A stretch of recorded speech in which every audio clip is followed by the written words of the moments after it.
and have to pay all 7 of my mana to recast my commander again. That's me casting Historic Spell, which will untap Traxos, Scourge of Krug, and my Inventor's Goggles see an Artificer entering the battlefield, so I'll go ahead and attach my Inventor's Goggles to Dalekos.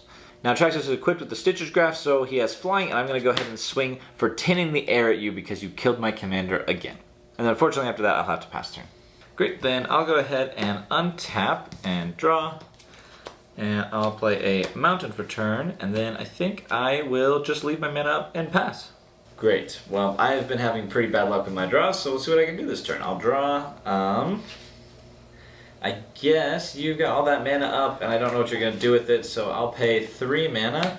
And I'm going to try to enchant you with Maddening Hex. So whenever you cast a non-creature spell, you roll a d6, and then Maddening Hex deals that much damage to that player, and then I attach Maddening Hex to another opponent. Well, in response to that, before it hits the battlefield, I'll go ahead and pay 3 mana to play Crushing Canopy on Traxos to destroy target creature with flying, because that is too big. On cast of Crushing Canopy, I'm going to make a bird off of Riku, and I'll make a drake off of Torrent.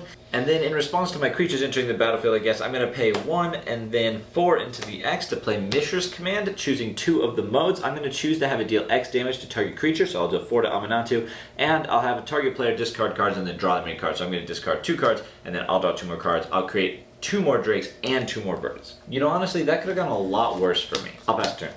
Well, even without Amanatu on the battlefield and your end step, I would like to pay 1, and I'm going to cast a Brainstorm to draw 3 cards and then put 2 cards from my hand on top of my library in any order. These 2 cards back on top of my library, and then I'll go ahead and move into my turn. I will untap, and the beginning of my upkeep, Extravagant Replication is going to have me create a copy of a non-land permanent. I'll create a copy of my Ancient Stellar Spawn, and then I will draw for turn.